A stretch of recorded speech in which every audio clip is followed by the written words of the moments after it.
जय जगन्नाथ फ्रेंड्स आपण मानकु आम यूट्यूब चैनल को बहुत बहुत स्वागत। जदि कहिबा आउ मात्र 2 दिन परे आपणक भाग्य रे अचानक परिवर्तन देखिबाकू मिलिबो। तेणु भाग्य को परिवर्तन करबाकू चाहुथिले विशेष भाव में वीडियो को पूरा लास्ट जाए देखंतु। शुभ फल आपणकू निहाती मिलिबो।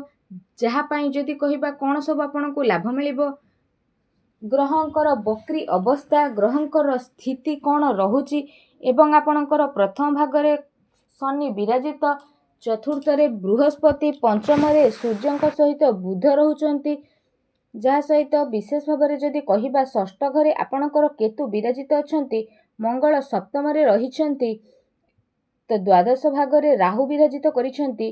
तो ग्रह मानकर एपरी स्थिति जदि आमे कहिबा तो आपणक जीवन में कौन सब नुआ परिवर्तन नहीं आसूची, कौन खुशी आपणक जीवन में आसीबो आगामी 2 दिन में निश्चिंत भाव में आमे जानिबा। ए वीडियो रे बहुत किछि जानिबा। विशेष भाव में जदि कहिबा ए 2 दिन स्थिति रे ए केतोटी दिन रे आपणकर स्थिति रे महा परिवर्तन आसीबो। तेणु वीडियो को पूरा लास्ट पर्यंत देखंतु। जदि कहिबा ग्रहराज शनि द्वारा विशेष भाव में आपणक जीवन में बहुत बड़ परिवर्तन आसीबो। आपणक जीवन में यूटर्न आसीबो। शनि बक्री अवस्था रे रहिबे तो स्थिति रे परिवर्तन मध्ये देखिबा पई मिलिबो। तो 5टी दिगरु आपणको विशेष भाव में लाभ देखिबाकू मिलिबो। 3टी क्षेत्र में सावधान मध्ये आपणको रहिबाकू पड़िबो। आसंतु जानिबा 2 दिन स्थिति किपरि रहिबो। तेणु वीडियो को पूरा लास्ट जाए देखंतु। वीडियो भल लागिथिले कमेंट बॉक्स रे जय शनिदेव बोली अवश्य लिखंतु। वीडियो को लाइक शेयर कमेंट करंतु। सर्वप्रथमे आपणको पई कहिबा बंधु मिलनर जोग मध्ये रहिबो, जहा कि नूतन बंधु आपणको मिलिबो, जहा फल रे आपण से सब को नै लाभ उठेबे। ता सहित अतीत रे किछि बंधु, अतीत रे किछि मित्र जे आपणकोठु दूरेई जाइथिले तो सेमानक सहित आपणकर किछि शत्रुता, किछि आपणकर वाद विवाद होइथिला तो पुनर्बार जोड़ी मध्ये होई पारंती। आगो को आपणकर बंधु मिलनर प्रबल जोग बनुची। निश्चिंत भाव में बहु दिन देखि नथिबा बंधु को देखिबे और तांको द्वारा उपकृत मध्ये होई परिबे और तांको द्वारा किछि ज्ञान जहा आपणको जीवन में बड़ परिवर्तन आनिबो। तो निश्चिंत भाव में एक कथाटी को मन रखंतु। विशेष रूप से जदि कहिबा ए सप्ताह मध्य निश्चिंत भाव में अर्थर प्रबल संभावना रही। शनिदेव जेहेतु बक्री अवस्था रही, जहाँकि आपणको पई विशेष भाव में स्थिति रे परिवर्तन आसीबो। एहा सहित विशेष रूप से जदि कहिबा आपणको धन लाभर संकेत मिलुची। ता सहित आपणको ऑनलाइन तरफरु मध्ये कोनोसी भल सूचना मिली पारे। आपण जदि कोनोसी मित्रंक ठारू धनर आशा करिथिले तो धनर स्थिति मिलिबो। ऑनलाइन माध्यम जदि किछि कार्य करूछंती तो भी बहुत भल स्थिति आपणको पई बनिबो। अचानक धन मिलिबार संभावना मिलिबो। किछि ना किछि धन एपरि मिलिबो जहार चिंता आपण करि नथिबे। जदि आपण अर्थ लाभ पई कोनोसी कार्य रे हाथ देउछंती, कोनोसी कार्य को आगो को बढ़ाइबा पई चेष्टा करूछंती तो भी करंतु। कोनोसी क्षेत्र रे निश्चिंत भाव में धन मिलिबार विशेष रूप से संभावना मिलिछि। बहुत बड़ लाभ आपनको प्राप्त हेबो। प्रत्येक क्षेत्र रे आपनको सफलता मिलिबो। जे क्षेत्र रे आपण आगो को जिबे से क्षेत्र रे आगो को बढ़िबे। जो भी प्रतियोगिता रे भाग नेबे, जहा भी करिवे सेथिरे आपनको सफलता ही सफलता मिलिबो। कारण भाग्यर सहयोग मिलिबो, भाग्य साथ देबो। जहा भी आमे करिथाउ सेथिरे भल फल हमको प्राप्त होइथाय। किंतु भाग्य जेहेतु बलवान होइथाय, अल्प काम कले मध्य बहुत किछि मिलिथाय। तेणु भाग्य तो जानी थाए काहाकू कोन मिलिबा, आमे तो खाली परिश्रम करिथाउ। ग्रहंकर परिवर्तन जोगु एबे भाग्य रे महा परिवर्तन हेबाकू जाउछंती।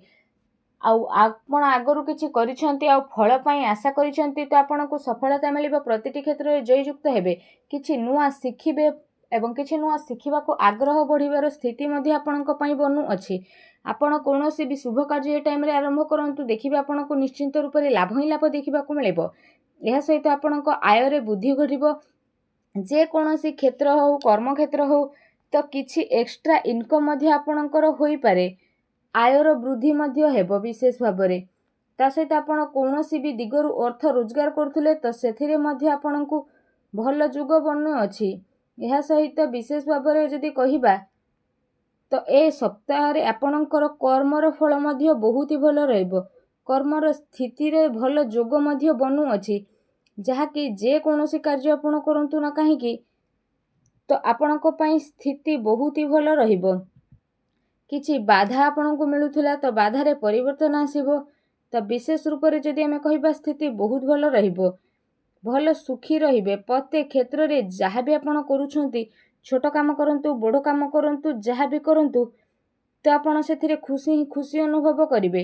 ଅନ୍ତରର ଖୁସି ଆପଣଙ୍କ ପାଇଁ ବୃଦ୍ଧି ପାଇବ, ଯାହା ଆପଣଙ୍କ ଆନନ୍ଦର ସୀମାକୁ ବଢ଼େଇ ଦେବ। ଆଗକୁ ଆସୁଥିବା ସପ୍ତାହ ଆପଣଙ୍କ ପାଇଁ ବହୁତ ଭଲ ଶୁଭ ପରିଣାମ ନେଇକି ଆସୁଛି। କେତୋଟି ସତର୍କତା ମଧ୍ୟ ରହିଛି, ଯାହା ଭିଡ଼ିଓରେ ଜାଣିବା। ଆପଣ କ'ଣ କରିବେ ଆଗକୁ ଆସୁଥିବା ସ୍ଥିତି ପାଇଁ। ଆପଣଙ୍କର ଧନ ତ ବଢ଼ିବ, ବନ୍ଧୁ ମିଳନର ଯୋଗ ମଧ୍ୟ ବଢ଼ୁଛି। ପ୍ରତ୍ୟେକ କ୍ଷେତ୍ରରେ ସଫଳତା ମିଳିବ, ଆୟରେ ବୃଦ୍ଧି ହେବ ଏବଂ କର୍ମରେ କିଛି ଏପରି ଯୋଗ ବନୁଛି ବିଶେଷ ରୂପରେ ଯାହାର ଶୁଭଫଳ ମଧ୍ୟ ଆପଣଙ୍କୁ ପ୍ରାପ୍ତ ହେବ ଏବଂ ଯାହା ଆପଣଙ୍କ ପାଇଁ ଆଗକୁ ଯାଇକି ବହୁତ ହି ଶୁଭଫଳଦାୟକ ସାବ୍ୟସ୍ତ ହେବ। ଯଦି ବିଶେଷ ଭାବରେ କହିବା, ଆୟ ତ ବୃଦ୍ଧି ହେବ ଏବଂ ଧନ ମଧ୍ୟ ଆପଣଙ୍କର ବୃଦ୍ଧି ହେବ ଏବଂ ବ୍ୟୟର ମଧ୍ୟ ସମ୍ଭାବନା ରହିଛି। କିଛି ଏହିପରି ଆପଣଙ୍କୁ ହଠାତ୍ କାମ ଆସିପାରେ, ହଠାତ୍ କାହାକୁ କିଛି ସାହାଯ୍ୟ ସହଯୋଗ କରିବାକୁ ପଡ଼ିପାରେ କିମ୍ବା ମେଡ଼ିକାଲର ଚକ୍କର ମଧ୍ୟ କାହା ପାଇଁ ଆପଣ କରିପାରନ୍ତି ଆଉ କାହା ପାଇଁ ଖର୍ଚ୍ଚ ମଧ୍ୟ କରିପାରନ୍ତି, କାରଣ ବ୍ୟୟର ଯୋଗ ମଧ୍ୟ ଆପଣଙ୍କ ପାଇଁ ବିଶେଷ ରୂପରେ ବନୁଛି। ଧନ ମଧ୍ୟ ଆପଣଙ୍କୁ ଖର୍ଚ୍ଚ କରିବାକୁ ପଡ଼ିପାରେ କିମ୍ବା କୌଣସି ସାଜସଜ୍ଜା ବା ସୌକିନ କ୍ଷେତ୍ରରେ ଆପଣ ଅର୍ଥ ବ୍ୟୟ କରିବେ। ତ ଏପରି କହିବାର ଅର୍ଥ, ଆପଣଙ୍କର ଯଦି ବ୍ୟୟର ଯୋଗ ବନୁଛି ତ ଆପଣ ସାବଧାନ ହୋଇଯାଆନ୍ତୁ। ଟିକେ ଖର୍ଚ୍ଚକୁ ଆପଣ କମାଇବା ପାଇଁ ଚେଷ୍ଟା କରନ୍ତୁ, ତ ଆପଣଙ୍କୁ ବ୍ୟୟର ଅଧିକ ଚିନ୍ତା କରିବା ପାଇଁ ପଡ଼ିବ ନାହିଁ। ଏହା ସହିତ ଆଉ ଗୋଟେ ସତର୍କତା ଆପଣଙ୍କ ପାଇଁ ବନୁଛି କି ଆପଣଙ୍କୁ ଅପବାଦର ଯୋଗ ମଧ୍ୟ ଆସିଥିଲା। ତ ଆପଣ ବିଶେଷ ରୂପରେ ଧ୍ୟାନ ଦିଅନ୍ତୁ କି କୁସଙ୍ଗ, ଖରାପ ମିତ୍ର, କୌଣସି ନିଶାଦ୍ରବ୍ୟର ସେବନ, ଖରାପ କାର୍ଯ୍ୟରୁ ଆପଣ ବିଶେଷ ଭାବରେ ଦୂରେଇକି ରୁହନ୍ତୁ, କାରଣ ଆପଣଙ୍କର ବହୁତ ବଡ଼ ସ୍ଥିତି ବନିବ, ଯାହାଦ୍ୱାରା ଆପଣ ଆଗକୁ ମଧ୍ୟ ବଢ଼ିବେ। କୌଣସି କୁସଙ୍ଗ ଆପଣଙ୍କର ରହିଛି, ଖରାପ ସାଙ୍ଗଙ୍କ ସହ ମିଶିବା, ଯାହାକୁ ଆପଣ ଜାଣିଛନ୍ତି ସେ ବ୍ୟକ୍ତି ଖରାପ କିନ୍ତୁ ତାଙ୍କ ସହ ଆପଣ ସାଙ୍ଗସାଥି ହେଉଛନ୍ତି, ସେ ମିତ୍ର ହୁଅନ୍ତୁ ବା ବନ୍ଧୁ, କିନ୍ତୁ ଧର୍ମକ୍ଷେତ୍ରରେ ଆସୁଥିବା ସ୍ଥିତିରେ ଆଦୌ ମିଶନ୍ତୁ ନାହିଁ। ସମ୍ପୂର୍ଣ୍ଣ ଦୂରତା ଆପଣ ମେଣ୍ଟେନ୍ କରନ୍ତୁ, ଯାହା ଆପଣଙ୍କୁ ଆଗକୁ ନେବ। ଅଯଥାରେ ଆପଣ ବିବାଦରେ ପଡ଼ି ମଧ୍ୟ ପାରନ୍ତି। ଅପବାଦର ମଧ୍ୟ ଯୋଗ ବନୁଛି। ଯଦି ଆପଣ ସତର୍କତା ଅବଲମ୍ବନ କରିବେ ତ ବହୁତ ଭଲ ସ୍ଥିତି ରହିବ। କାହା ସହିତ ଭୁଲରେ ବି କଳି ଝଗଡ଼ା କରନ୍ତୁ ନାହିଁ, କାହା ସହ ବିବାଦରେ ମଧ୍ୟ ପଡ଼ନ୍ତୁ ନାହିଁ। ଭାବି ଚିନ୍ତିକି ଆପଣ କାର୍ଯ୍ୟ କରନ୍ତୁ। ଦେଖିବେ ଛୋଟ ଛୋଟ କଥାକୁ ଯଦି ଆପଣ ଧ୍ୟାନ ଦିଅନ୍ତି ତ ଏ ସପ୍ତାହଟି ଆପଣ ସକାରାତ୍ମକ ହୋଇକି ରହିବେ। ଆଉ କିଛି ନା କିଛି ସ୍ଥିତିରେ ଆପଣଙ୍କୁ ସକ୍ସେସ୍, ଅର୍ଥ ଲାଭ ଏବଂ ବନ୍ଧୁ ମିଳନ ମଧ୍ୟ ହୋଇଯିବ। ଯାହା ଚାହିଁବେ ସେ ସବୁ ମଧ୍ୟ ଆପଣ ପ୍ରାପ୍ତ କରିପାରିବେ। ଆଉ ସକାରାତ୍ମକ ରୁହନ୍ତୁ, ଭଲ ବ୍ୟକ୍ତିଙ୍କ ସହ ମଧ୍ୟ ଆପଣ ମିଶନ୍ତୁ। ଏହା ସହ ଜୀବନରେ କିଛି ନୂଆ କରିବା ପାଇଁ ମଧ୍ୟ ଆପଣ ଚେଷ୍ଟା କରନ୍ତୁ ଏବଂ ସକାରାତ୍ମକ ରୁହନ୍ତୁ ଏବଂ କିଛି ପରିବର୍ତ୍ତନ ନିଜ ଜୀବନରେ ଆଣନ୍ତୁ। ଦେଖିବେ ଆପଣଙ୍କ ଜୀବନରେ ନିଶ୍ଚିନ୍ତ ରୂପରେ ବହୁତ ଚମତ୍କାର ପରିବର୍ତ୍ତନ ଆଣି ଆସିବ। ଯାହା ଆପଣଙ୍କ ଜୀବନରେ ଆସିନଥିଲା ଏବେ ସେ ସବୁ ଆପଣଙ୍କ ଜୀବନରେ ଆସି ମଧ୍ୟ ଯିବ ଓ ନିଶ୍ଚିନ୍ତ ପ୍ରତ୍ୟେକ ଭାବରେ ଆପଣ ଲାଭ ଉଠିପାରିବେ। ତା ସହିତ ଶନି ଯେହେତୁ ବକ୍ରି ଅବସ୍ଥାରେ ଅଛନ୍ତି ତ ପ୍ରତ୍ୟେକ କ୍ଷେତ୍ରରେ ଲାଭ ହିଁ ଲାଭ ଆପଣଙ୍କୁ ଦେଖିବାକୁ ମିଳିବ। ତ ସଦାସର୍ବଦା ଭଲ ଦିଗରେ ଚାଲନ୍ତୁ, ଠିକ୍ ଚାଲନ୍ତୁ। ଆଉ ଯେମିତି ଆପଣ ଜାଣିଛନ୍ତି ଆପଣଙ୍କର ସ୍ୱାମୀ ଶନିଦେବ, ତ ଶନିଦେବ ଭଲ ଫଳ ପ୍ରଦାନ କରିଥାନ୍ତି ତ କେବେ ଭଲ ଫଳ ପ୍ରଦାନ କରିଥାନ୍ତି। ତେଣୁ ସାବଧାନ ପୂର୍ବକ ଆପଣ କାମ କରିବା ପାଇଁ ଚେଷ୍ଟା କରନ୍ତୁ, ନଚେତ୍ ବହୁତ ବଡ଼ ପରିବର୍ତ୍ତନ ଆପଣଙ୍କ ଲାଇଫରେ ବିଶେଷ ଭାବରେ ଦେଖିବା ପାଇଁ ମିଳିବ। ରାଶିର ସ୍ୱାମୀ ଯେହେତୁ ସିଏ, ତ ଆପଣଙ୍କୁ ବଡ଼ ପରିବର୍ତ୍ତନ ଦେଖିବା ପାଇଁ ମିଳିବ। ତ ଆସୁଥିବା ସପ୍ତାହରେ ଆପଣଙ୍କ ଜୀବନରେ ନିହାତି ଭାବରେ ଦେଖିବା ପାଇଁ ମିଳିବ।